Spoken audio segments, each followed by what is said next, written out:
Welcome, everyone. This is Bailey Bostelman with the Foundation Fighting Blindness. We are getting ready to start here in a couple of minutes, so bear with us, and the presentations will start shortly.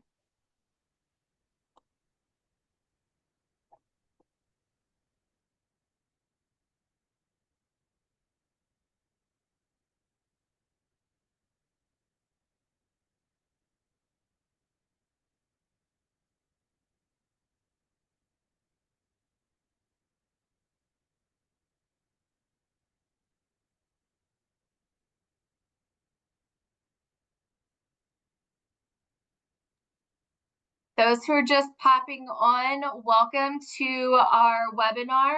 We are getting everybody signed on here, so we'll go ahead and start in a couple of minutes.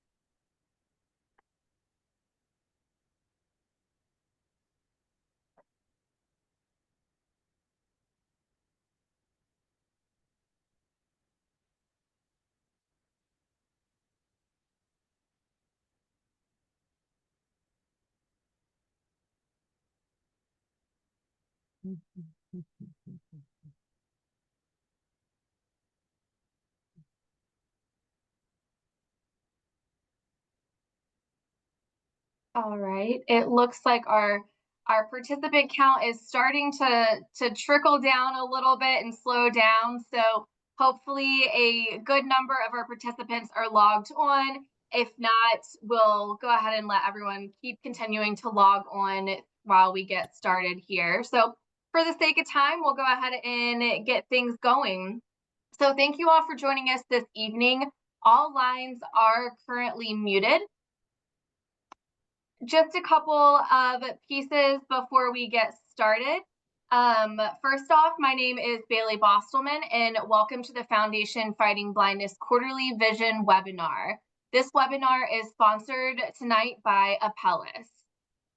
We are so excited to be with you all this evening, and we appreciate you sharing your time with us. I would like to briefly review some logistical details for the call. Currently, all participant lines are muted. Today's call is being recorded and will be shared with all registrants after the meeting concludes. You will be able to find the recording on the Foundation Fighting Blindness website within the coming days. If you are using a screen reader, please be aware the controls are at the bottom of the Zoom interface. This control bar may collapse when not in use, so make sure to jiggle your mouse before clicking anything. If you prefer to prevent the controls from auto-hiding, go to your settings within the Zoom platform, select Accessibility, and then select Always Show Meeting Controls. If you have any questions throughout the presentation, please send them using the Q&A function within Zoom. Today, our expert speakers will share the most recent information on age-related macular degeneration, including what is AMD, potential treatments and prevention. At the end of tonight's presentation, we will open the floor for Q&A from our speakers. Whether you're a patient, caregiver, or healthcare professional, we hope this webinar offers invaluable insights. Now, I'm pleased to introduce our first speaker of today's webinar, Dr. Janet Sunnis. Dr. Janet Sunnis is an ophthalmologist specializing in low vision rehabilitation, retinal disease, and clinical vision functional testing. She also provides comprehensive approaches to the patients with vision loss. She was on the faculty of the Wilmer Eye Institute for 20 years. Since 2005, she has been medical director of Hoover Low Vision Rehabilitation Services. She is a professor of ophthalmology at the University of Maryland School of Medicine. Dr. Sunnis is a world expert on dry macular degeneration and Stargardt disease. She has won a number of national and international awards for her research in macular degeneration and in low vision intervention. She directed one of the 7 worldwide centers for the PROG-STAR study for Stargardt disease. She is also a member of the Medical Advisory Board of the Maryland's Motor Vehicle Administration. Dr. Sinis, I'd love to hand it over to you for your presentation. Thank you. Thank you. It's good to be here, and I wanted to thank you for inviting me. The Foundation Fighting Blindness is a wonderful organization, which is why I chose to be on the scientific advisory board, and they have spurred so much research that's so important. So I'm very grateful to them, and I'm happy to be here. I'm going to share my screen. When I got interested in dry macular degeneration, specifically the advanced form called geographic atrophy, back in 1992, when people really were not that interested in it. And um, I did an NIH-funded natural history study of it, which has served as the basis for many clinical trials in that field. At one point, I was going to write a book, which I never did, on geographic atrophy, but I was going to call it The Neglected Thief of Vision, the neglected thief of vision, because it robbed vision, and yet people were not so aware of it. Thankfully, people are aware of it now and trying to really do things to help. But as you'll see, there are still some ways in which it's neglected or not adequately appreciated. Okay. And I want to acknowledge, right, the National Eye Institute and the Research to Prevent Blindness for contributing to some of this work. Now, when we talk about the macula, it's only a small part of the retina. The retina is the nerve tissue that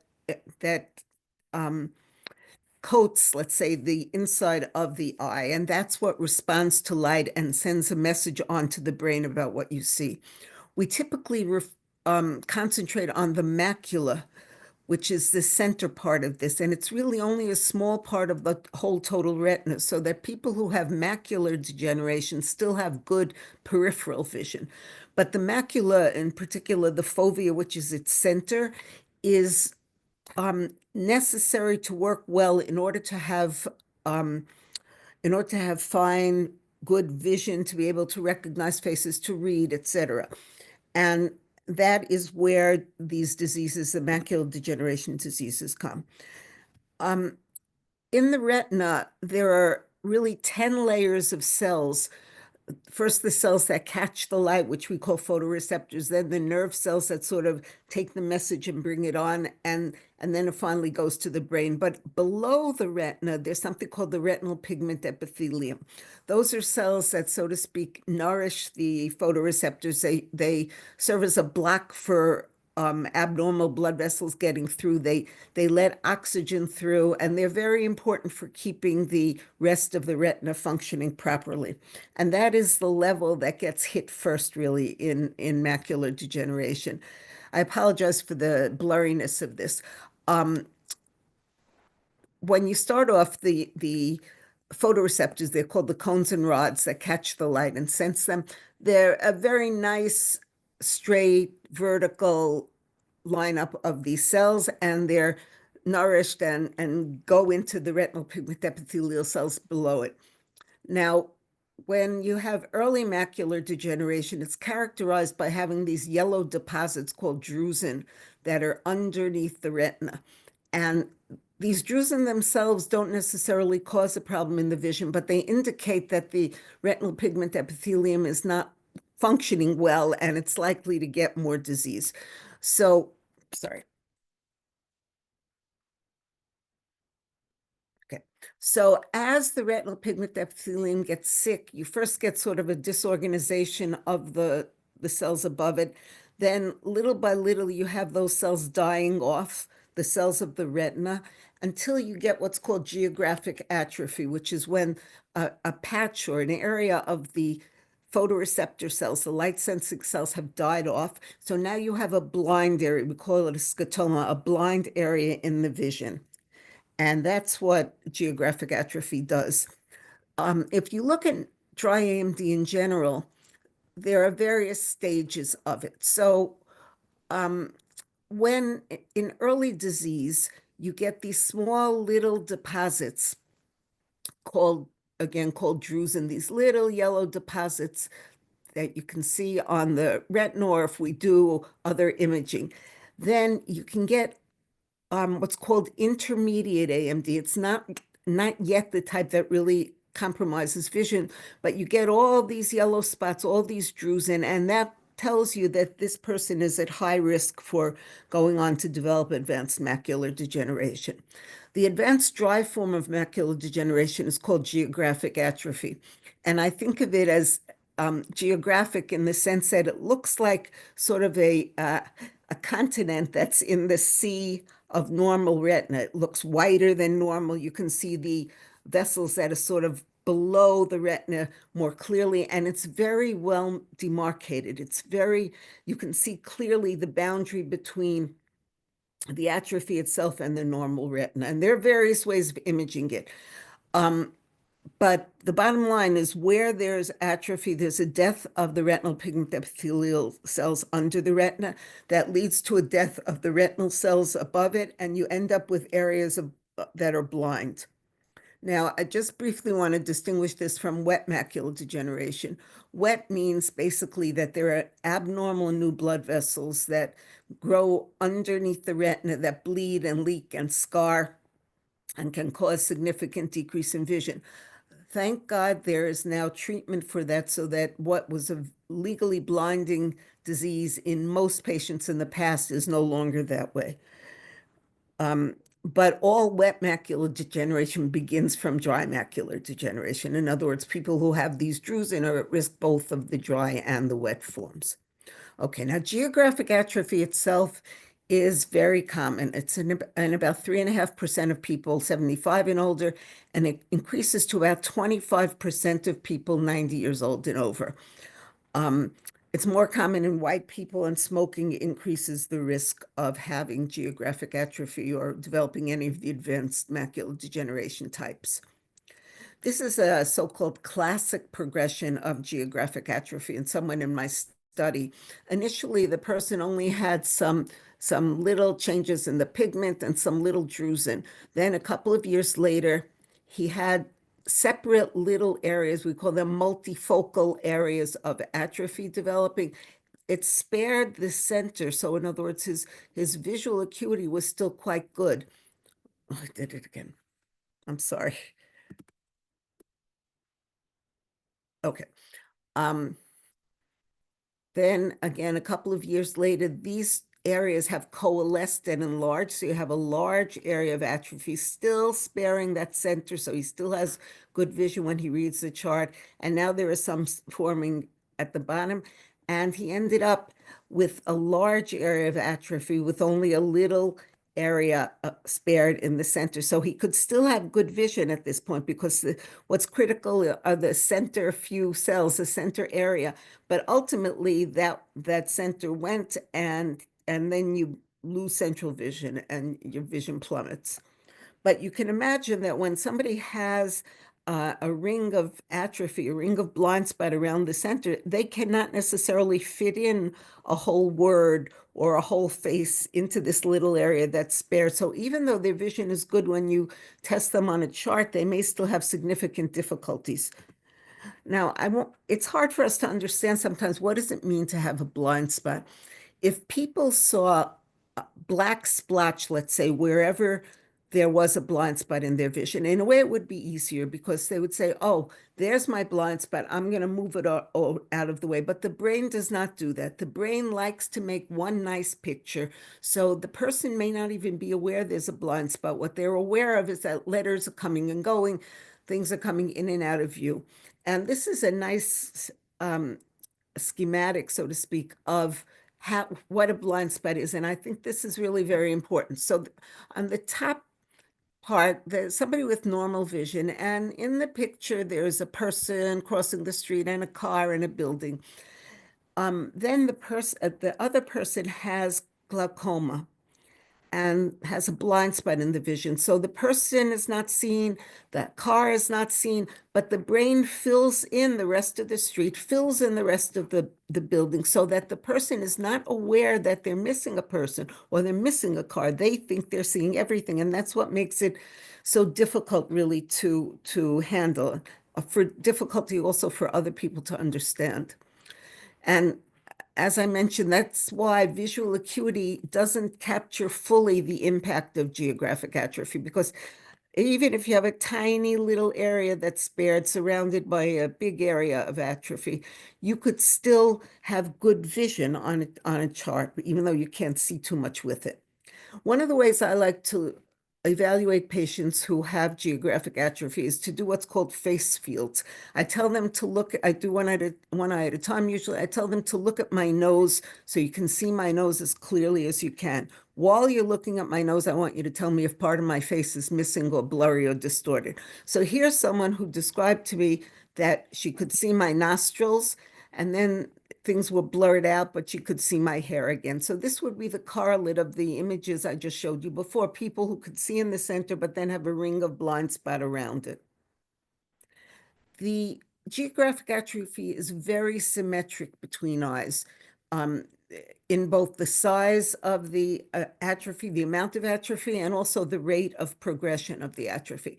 And in a sense, that's a big disadvantage, because that means if you have it in one eye, you're going to have it in the other eye at the same time. So again, it's critical for these people to have some basis for hoping that their vision will hold on longer, but it's not necessarily one eye better than the other. Okay. Legal blindness is a term, it's a legal term. It means people who cannot see, who only can see 20/200 or better. In other words, they need things 10 times bigger than normal in order to see them. If you started in my study, for people who started with good visual acuity, and they may have had geographic atrophy around it, but good central visual acuity, 25% of them at 4 years became legally blind. They lost that center. So it's really a significant issue in terms of the rate at which they lose vision. Now, the other thing that people with geographic atrophy especially have, but also people with macular degeneration in general have, is it's critical for them to have good lighting, because their vision markedly drops. So if you're testing a person with an acuity chart, they may be able to see small letters. And then when you put on like a medium sunglass on them, they may not be able to see the top line anymore. It's a way of us measuring how much their vision drops. Lighting is absolutely critical. And patients report difficulties reading small print, identifying faces, dim illumination, or for those who still are eligible to have licenses, they have difficulty driving. There is treatment for intermediate AMD. That's the condition where there are a lot of those yellow spots that I was showing you. There's what's called the ARIDS formulation, or ARIDS 2, PreserVision, and other types. And it's shown that it reduces the risk of developing wet macular degeneration by about 25%, but it has no effect on getting geographic atrophy or in the rate it progressed. Now, up until 2023, there was no treatment for geographic atrophy. In 2023, two drugs were approved. They have strange names, Syfovre and Izervay. They both basically work in a similar way. They sort of damp down the inflammation system, and they're injected into the eye under the retina every 6 or so weeks. And it's supposed to it does slow down the rate of progression by about 25%. They do not improve vision. The cells where there's geographic atrophy are dead. There's nothing to restore there. But the goal is to try to prevent it from developing further. And it's a hard thing you can imagine for a patient who has geographic atrophy to subject themselves every 6 weeks, let's say, to injections into the eye for years, knowing that without seeing any improvement, the vision is not going to improve. It's something that you're just hoping that it will slow down what's going to happen in the future. And what people with geographic atrophy have that potentially can help them significantly is low vision intervention. And I honestly love doing low vision rehabilitation, because we can help people so much. Nowadays, there's a lot of mainstream devices that are excellent for geographic atrophy and other conditions where you have decreased vision. There are cell phones that can first of all, you can tell them to call people. You can dictate emails and have it read emails to you. You can have it read articles to you that are in the magazine, etc. There are all different kinds of free apps that can read handwriting, can do other things. They can recognize colors. They can read the product codes in supermarkets, etc. iPads and other tablets are excellent for people with geographic atrophy for reading because they provide not only magnification, but also a bolder display and a brighter display. And those are all critical factors. And mainstream devices are nice because if they're looking at their phone or iPad, so is the rest of the world. But there are also some specialized devices for low vision, of course. There are different kinds of magnifiers that you can use. Some you hold, some lay flat on the screen. There's all sorts of new virtual reality things that are being developed to try to, instead of looking out into the world, you're actually looking on a screen that you have a camera that's somehow on your glasses or in the middle of your head or whatever it is, and it sends images that are magnified or detailed in some other way into that. And there are all different kinds of telescopes that you can wear that can help the vision as well. And then besides those things, which we would call optical, things that are specifically relating to the vision and correcting it, there are all sorts of non-optical devices. So for example, better lighting, magnification, better contrast. So you have anyway, darker, you cut a piece of meat on a white cutting board and something dark, something light on a dark cutting board, etc. There are all sorts of kinds of templates where you can write. You don't have to guess where you should write. There are ways of marking stairs so you know where the end of each step is to make things easier and more safe.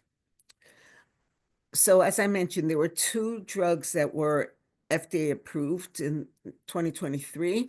There are a number of other things going on. There's retinal pigment epithelial transplantation. So the idea is you transplant new cells that are healthier, and hopefully they will sustain the retina.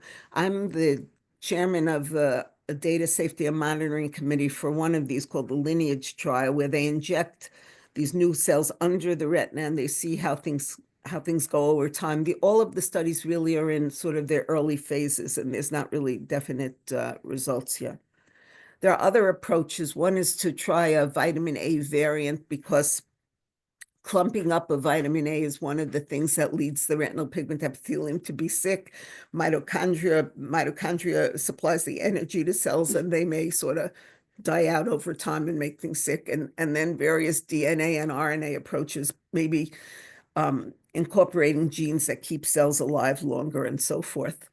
And then there's artificial vision. So the idea would be that even though the light sensing part of the retina is no longer working, the nerve cells that connect to them and then go out to the brain are still fine. So if you could introduce an artificial sensor, so to speak, you could then connect to the neural network that's already there. You don't have to recreate the millions of fibers. So there are all sorts of ways that people are trying to do that.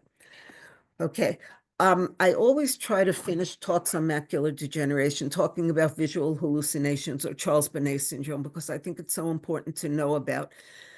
About 1 out of 5 people with vision loss, including geographic atrophy, experience visual hallucinations. Now, when I see patients in my office, I'm often just seeing them basically one visit, and then the occupational therapist would be seeing them. So if somebody walked into my office for the first time and I asked them, are you having hallucinations? I wouldn't blame them if they got up and walked out. So I'm very careful how I say it. I say that now I want to ask you something because I want you to know about it even if you don't have it. About 1 out of 5 people who have macular degeneration get what we call visual hallucinations. They see things that are not there, people, patterns, animals, or flowers, all different things. Does that ever happen to you? So it's non-threatening. People start crying because, yes, they are having hallucinations and they thought they were being crazy. And people tell me that their relatives were taken to psychiatrists because they started seeing things. They're fortunately not scary.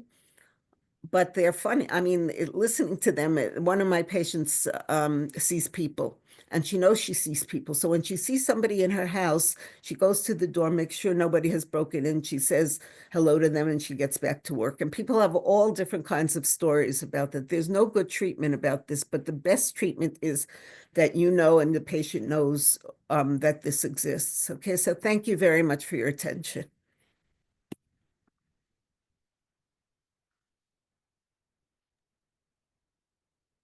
Wonderful. Thank you so much, Dr. Sunnis. And I appreciate also the note to Charles Bonnet syndrome. I do think that is a very scary potentially experience. So I'm glad to keep that more aware for our low vision community.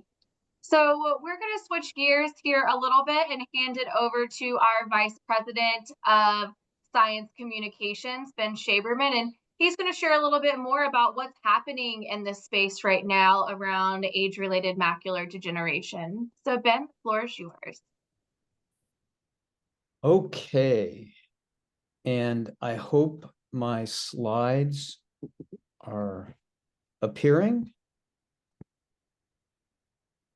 Yes, you are good to go. Okay, thank you, Bailey. And thanks everyone for joining our AMD webinar. It's great to have you. And I especially want to thank Dr. Sunnis for all the great work you do in the Baltimore, DC area, helping patients with various macular degenerations and other retinal diseases. You're a really awesome clinician to have in this community. And thank you for a great presentation. What you talked about will help me explain some of the research that the foundation is funding for dry age-related macular degeneration. And to begin with, I just wanted to give you our audience a brief overview of our focus on AMD, dry AMD specifically.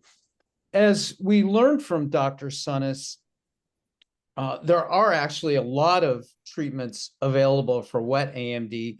I counted 6 or 7 recently.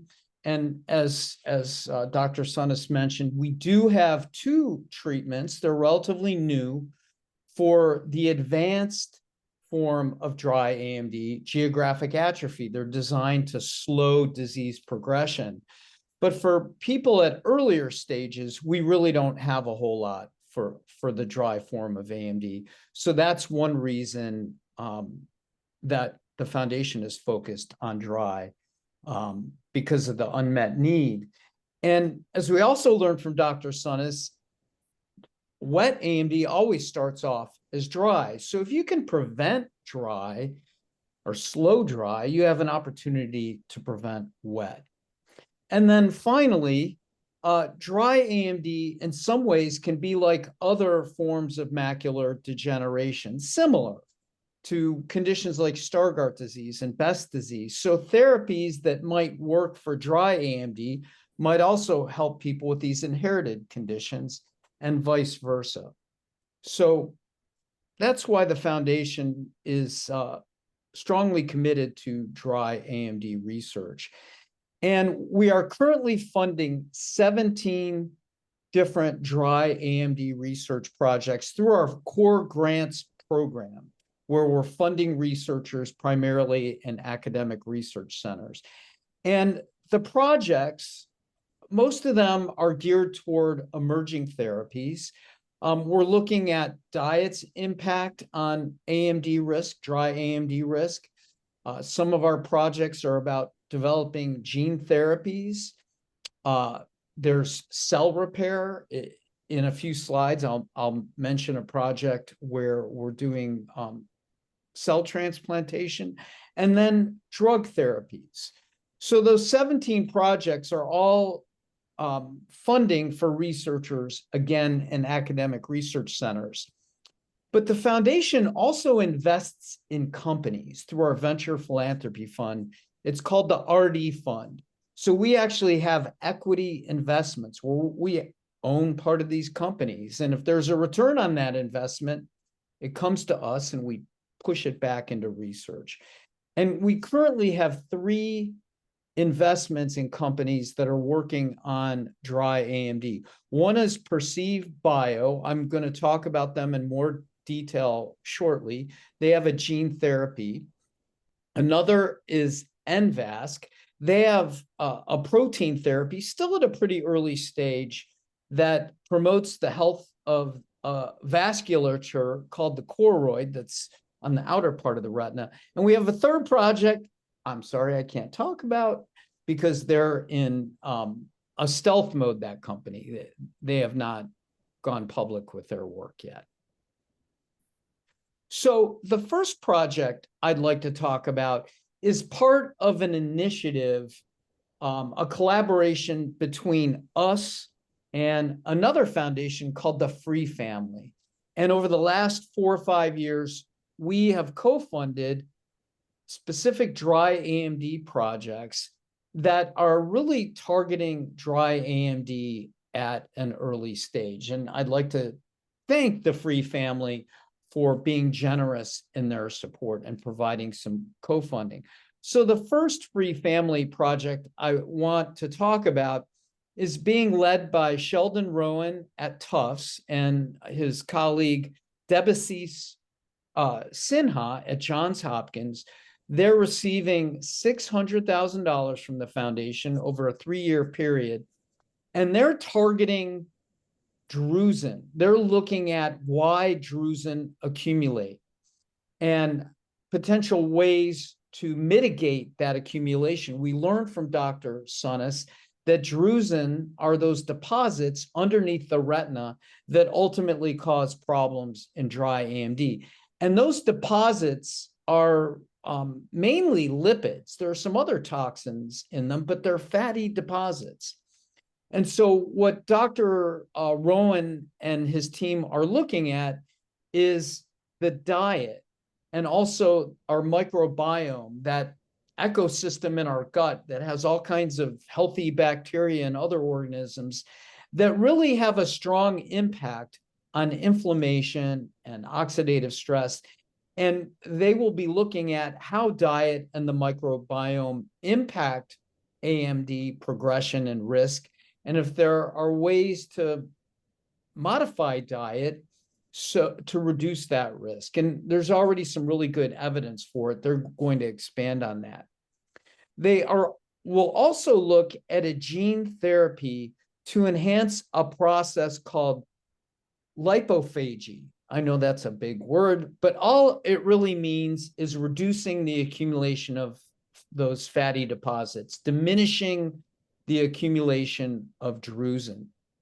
And then finally, they have another aim, and that's to look at a drug called acarbose. It's an FDA-approved drug for diabetes, and they think that may also help diminish drusen. So I really love this project because it's really trying to get at dry AMD through lifestyle, at least part of the project is, and really prevent progression to an advanced stage. And I like this project so much, I did a podcast with Dr. Rowan late last year, and it was a really great discussion. He's a good speaker, very informative. And if you want to go to the Eye on the Cure podcast, it's on our website, fightingblindness.org. And it was episode 78 back in December of 2024. So, whoops. Hold on a second.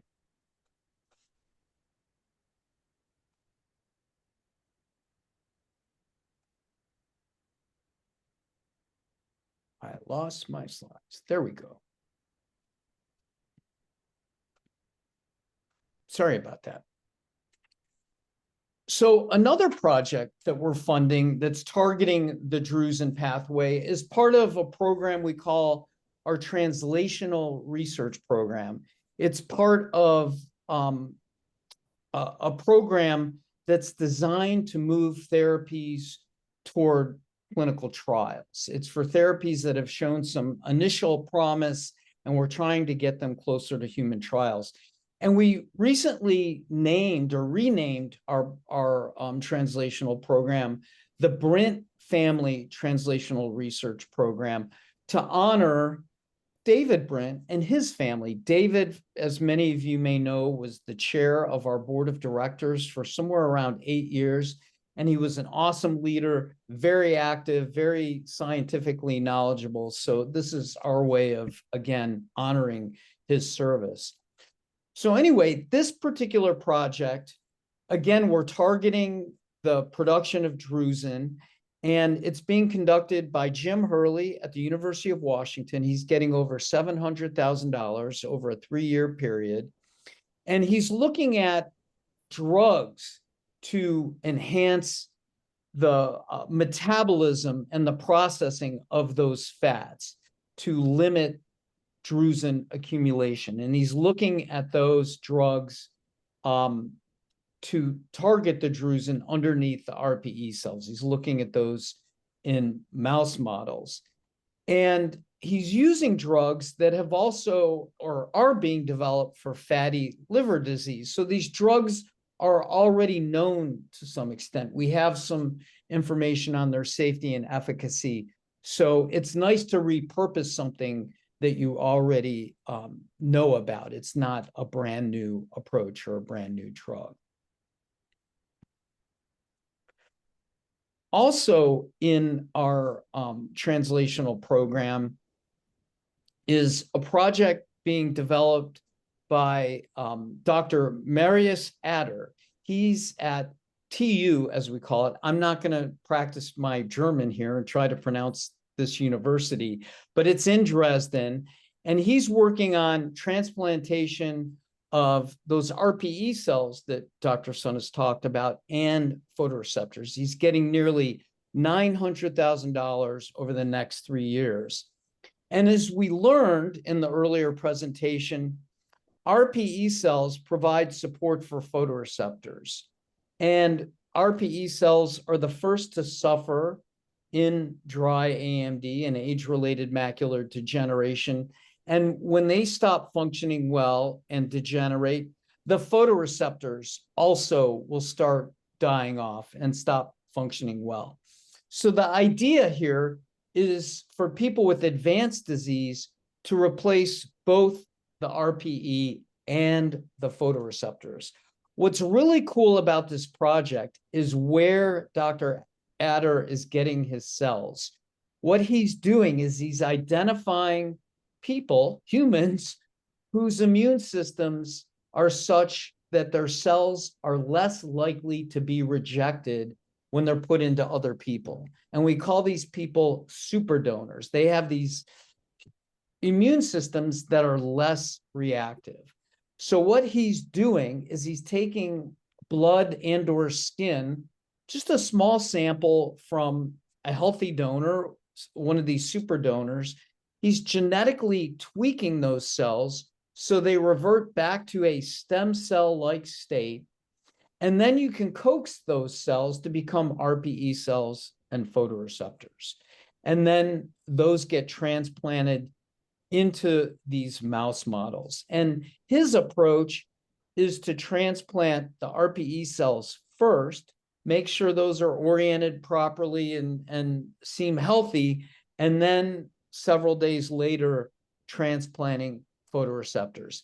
This is very ambitious, but he's making good progress. And this is hope for restoring vision to people who have advanced dry AMD. And then finally, I want to get back to that project that I mentioned early on from Perceive Bio. Again, we are investing in this company through our RD fund, our venture philanthropy fund. And what Dr. Sun has alluded to is that inflammation can be a big problem in AMD. And the reason for that, in part, is because people have overactive immune systems. There are genetic factors that make their innate immune system overactive. And that part of the immune system is called the complement system. So what Perceive Bio has developed is a gene therapy that delivers new genes to the retina that can help mitigate that overactivity of the complement system. And what's really nice about gene therapy is it would be, or is, just one injection into the eye. And it enables the cells in the eye to make the therapeutic protein to tamp down the immune system. So again, it's like a drug factory in the eye because the cells in the eye are making the protein. So the idea here is one injection into the eye can last several years, and we think potentially the life of the patient. So again, an investment we're making through our venture philanthropy fund, and it would be really exciting to have this one and done approach to dry AMD. And that concludes my talk of some of the work that we're funding at the foundation. And I think we have a lot of time for Q&A now. Perfect. Thank you so much, Ben, and thank you so much, Dr. Senes. So I'm going to go ahead and pin both of you so you'll be front and center, and we'll get things started with our Q&A portion. So to go ahead and get things kicked off, we're going to start with some of the pre-submitted questions that our registrants have gone ahead and shared with us in advance. And then while we start working our way through those, if you have any questions, please feel free to go ahead and enter those in using the Q&A function or the chat, and we'll start filtering through those as well. So one of our first questions that we had a few different people request was talking about AMD alongside of other retinal diseases like RP, or if you can have a combination of different diagnoses. So theoretically you could, but they're unrelated types of things, so that if you have macular degeneration, first of all, you're older, so RP generally strikes younger people, but I don't think there's any difference in the rate that you would get other diseases. Great. And I know that both of you, especially you, Dr. Senes, touched a little bit about the difference between dry AMD and wet AMD. But is there any way that people can not decrease their potential risk of dry AMD progressing to that wet AMD with some of maybe the treatments that are out there or some of the lifestyle changes? So Ben, you let me know when you want to come in. I'll assume that these are from me. You're the doctor, so okay. I'll let you okay. go for now. Right now there's one medication. It's the AREDS2 and goes under Preservision and other names. It has a combination of several vitamins and lutein and zeaxanthine, which are pigments that are found in the retina. They're also found in like strongly colored, like orange vegetables, things like that. In general, the more colorful your vegetables and fruits, the more good you're doing for your body. But so there's some evidence that diet helps. There's also evidence that taking these supplements reduces the risk of developing the wet macular degeneration by about 25%, but it doesn't do anything about the risk for going on to geographic atrophy. Stopping smoking is a big thing, that it's one of the few things that, clearly you can do, and it's so good for the rest of you as well. But otherwise, it's not so much, that there's questions, sun exposure and so forth, but in general, that you're talking about the lifetime of a person, how much they've been exposed to sun, and being less exposed now doesn't necessarily, make so much of a difference, I don't think. Great. Thank you so much. And as we're kind of thinking about some of the treatments that are currently out there or some of the preventative factors, have we been able to determine any long-term risks that are associated with some of the AMD shots? I see a lot of people in the questions, of course, talking about Virazac and Syfovre, since those are all over our televisions right Right, now. right. Right, it's interesting. And it used to be when people would come to me for low vision evaluation, if we didn't have, I try to get doctor's notes beforehand, but if I didn't, when they said they had a shot, I always assumed it was wet macular degeneration. And now you can't assume that anymore. So first of all, in general, from injections into the eye, there's a risk of infection. There's a risk of somehow puncturing something, causing a retinal detachment, things like that. Very small risks, very rare risks. Then specifically in terms of Syfovre and Izervay, which again are for geographic atrophy, they're for the advanced dry type, they probably increase the risk of developing the wet type on top of it by a small amount. They do that. There was some evidence that maybe they can cause, in very, very rare situations, some inflammation of the blood vessels of the eye that can seriously decrease vision. But that's, I don't know, it was very rare, and it wasn't seen in any of the clinical trials. It was seen early on in just a few patients, and one wonders if there was something about the lot of medications that were used then, because I haven't heard recently of anything like that. Great. And Dr. Sinis, we'll give you a little bit of a break, and I'm going to switch this one over to Ben. So, Ben, I know you talked a little bit about a lot of what is in the pipeline right now for AMD. And if any of our participants are interested in figuring out more about how to follow those, or even when some of these get into the clinical trial stage and they would want to volunteer to take part in that, how might an individual do that? Sure. And there are a couple of ways to do that. And I will add, there's a lot of it. I talked about some of the projects we're funding. There are a lot of exciting approaches for both wet and dry AMD in clinical trials now, including gene therapies. I mentioned one. There are a few wet AMD gene therapies that are performing encouragingly as well. One way is to go to our website, and if you click on the research tab, there is a chart called Clinical Trials Pipeline, and yours truly tries to keep that as up to date as possible. It's actually getting more difficult because there are so many trials underway, but that's a great way to learn about some of the promising clinical trials. And a person can also go to clinicaltrials.gov. That's a website that's hosted and managed by NIH. It's got virtually every clinical trial underway in the US for any condition. It can be a little tricky to navigate, but everything's there.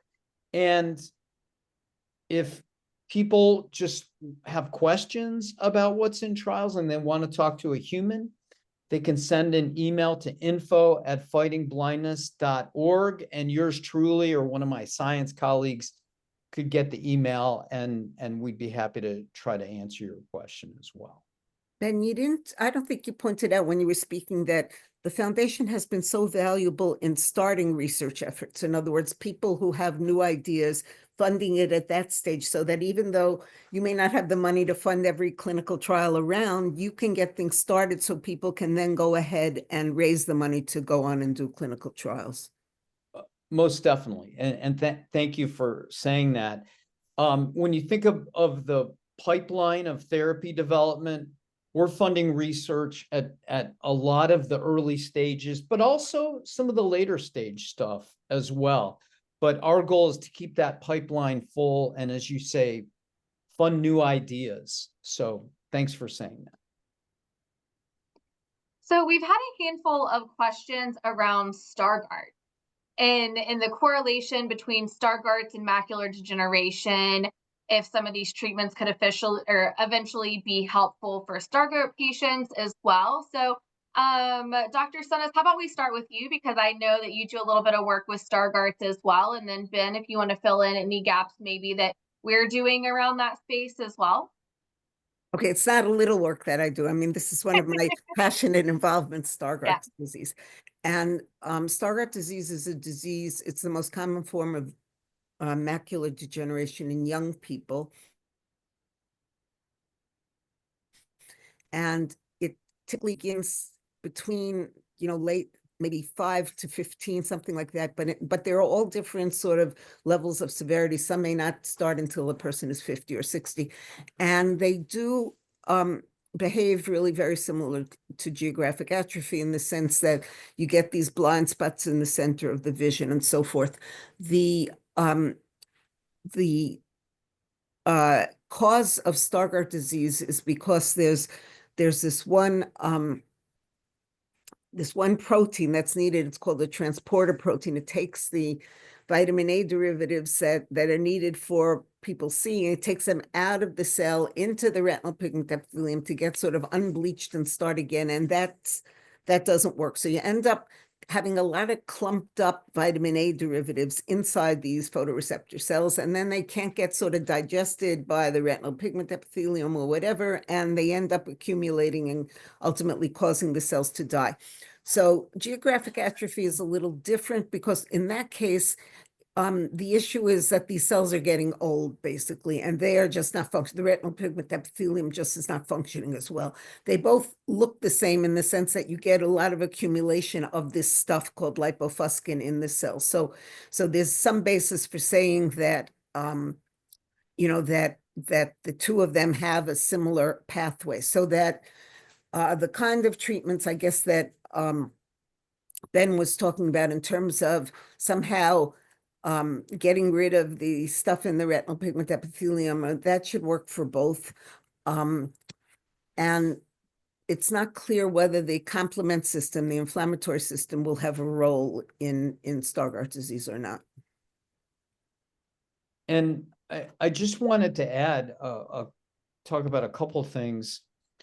Dr. Sunnis, you talked about the AREDS2 supplement that people with dry AMD take to minimize the risk of advanced AMD, of wet AMD.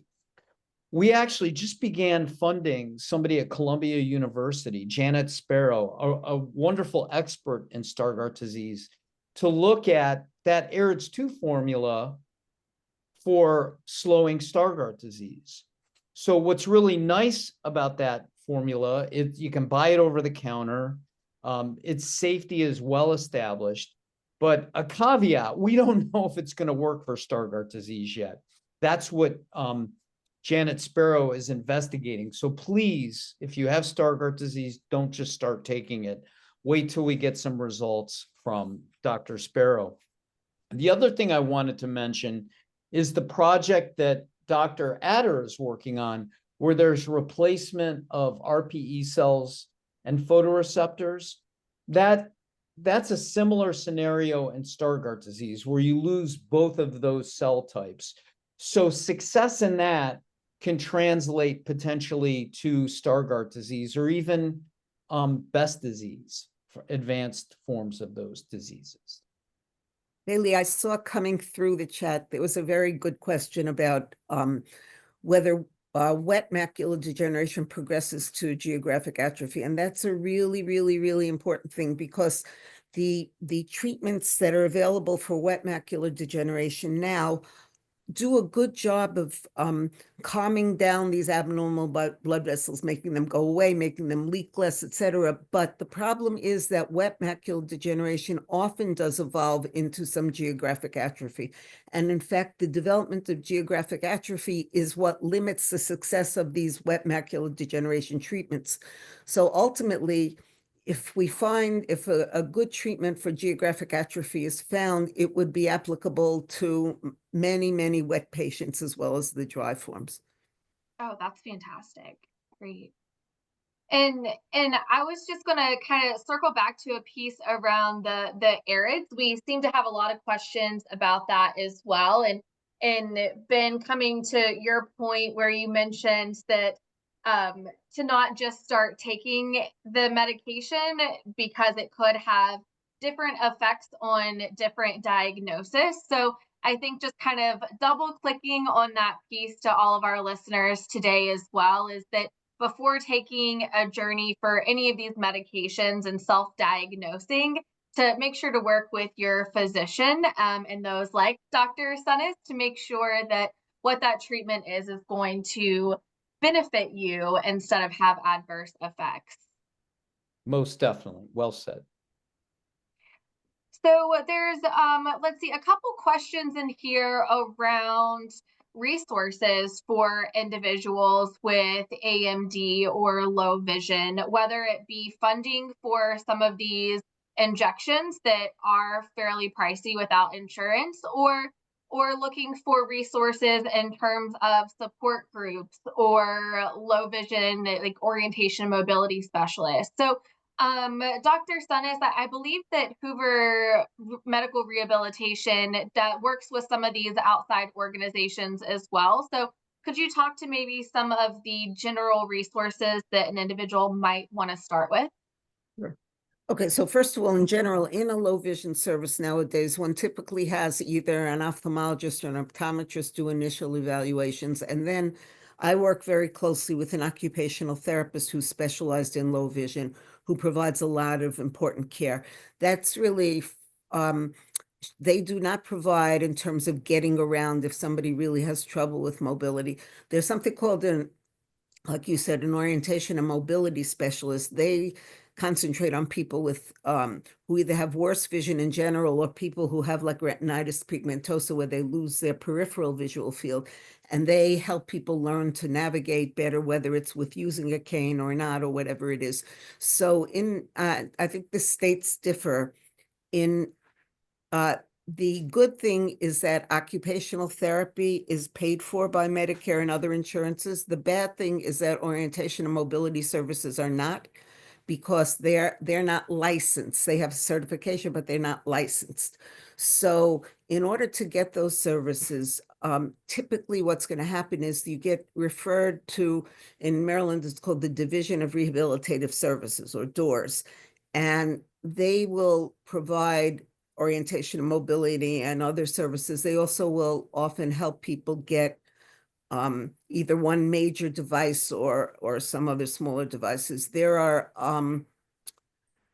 it's a very it's a frustrating thing. And actually, I was on a committee of a group of people who was talking to people at Medicare, the CMS, because of all the things, crutches are paid for and wheelchairs are paid for, but stronger glasses are not, and magnifiers are not, and that doesn't make any sense, So hopefully that's going to change and things will be covered. But so mainly it's going through these state type agencies. I think there are also private agencies, and there are places that try to distribute devices and so forth. And I just wanted to comment, Dr. Sunnis, you're fairly unique in that you're an MD who provides low vision accommodations and evaluations. Most retinal doctors have little to do with low vision accommodations. And what that means is if you're a patient, you're kind of on your own to find those resources in your community. And one way to help with that is by getting involved with the foundation. Most of our communities, most of our chapters, we know who the low vision experts are, and if there's a state agency or a lighthouse or whatever. Low vision support is usually a very localized thing. So being part of or communicating with our chapters is a great way to learn what's going on in your area. But it's frustrating because, again, a lot of retinal doctors, they'll look at your eye, they'll say, yeah, you've got whatever, maybe you'll get an injection if that's what's needed, but they're not going to help you with low vision. And well, in particular, what they don't do is they don't refer enough patients for low vision evaluation. Exactly. You can imagine their office with these injections, they must be doing 50, 60, 70 injections a day. The whole stream of flow in a retinal practice is so different now versus, let's say, 20 years ago. So they are busy. I mean, they don't have time. So if any of those of you are out there, if you have difficulty, low vision to me means a person has difficulty doing something of daily living, doing an activity of daily living. It does not mean you're blind. It does not mean you're legally blind. It's not characterized necessarily by a certain level. If you're having trouble reading, if you're having trouble with other things, so you have to be an advocate for yourself also. If they don't refer you, so try to refer yourself. Now, having said all that, the fact of the matter is there are not enough low vision professionals around. It's so I tell people, why don't you refer? Why don't you refer? And then when they refer, it's a delay till they can see me. And low vision evaluations often take like an hour or more. So I'm not seeing patients every 10 minutes. I'm seeing maybe 6 or 7 patients a day, so. Right. Yes. And I think that is a nationwide challenge that we definitely feel here in Maryland, but I know others feel it as well. For anyone on the call who maybe is interested in how to get connected to some of those specialists in your area or some of those resources, feel free to send us an email at info@fightingblindness.org, and we'll get you connected with your local chapter so that we can draw some of those introductions for you for some of those resources. So we've had a couple people reach out and talk about heredity and how does that play a role in AMD? If you have multiple family members who have it, can you consider yourself a high risk? And would you expect you'll get it, or is there a way you can continue to decrease these risks? So it's not hereditary in the sense that, if your parent has there's a 50-50 chance you'll get it. It's not a single gene that's going down like in some diseases, but it's clear that if you have a history of it, particularly in your parents, but also, as many relatives, you're at higher risk. And the main thing to do is, once you go into your, 50s or whatever, to get checked every year or two and make sure you're not getting these drusen at a level where you should be treating yourself with, with preservision or whatever it is. And if you notice a change in vision, to see somebody right away. Right. And I think that's an important point. With AMD, you can see the train coming over time. And so if you do go to your doctor, your eye doctor on a regular basis, before things happen, you can better understand what your risk is based on the changes in your retina. Wonderful. Perfect. Well, I know we are at the top of that hour. It's 8 p.m. East Coast time. There are a few other questions that are in the chat that are more specific around individuals, particular diagnosis or treatment. So for those of you who maybe your question was not answered live, we will have one of our team members follow up in the coming week with an answer for you or a connection to make sure that you get some information on those more specific questions. So, Ben, Dr. Sunnis, any last minute things that you would like to say before we get wrapped up for the evening? I would just like to thank everyone for joining. And again, thank Dr. Sunnis for being part of this and for her great work in Baltimore. Yes. Yeah. Thank you so much. So we thank all of y'all for spending your evening with us. And once again, I want to thank our sponsor of today's webinar, Apellis. So as a reminder, in the coming days, we will be sending out the recording as well as have it available on our website and our YouTube channel. If you enjoyed today's webinar and would like to get involved with other activities such as our Vision Walk or our Vision Connection, or any other local things that might be happening in your area, please feel free to reach out to us at info@fightingblindness.org. I also wanted to make sure to remind you all that we have our quarterly Insights Forum call that will be April 24th. And the focus of these calls is to report the progress on the Foundation's mission-related initiatives, highlight recent developments, and provide scientific and research updates. So if you enjoyed today's call, I'm sure you will enjoy that as well. So I encourage you to join us on that. But other than that, thank you all for spending your evening with us and have a great rest of your day. Bye, Thanks. everyone. Bye.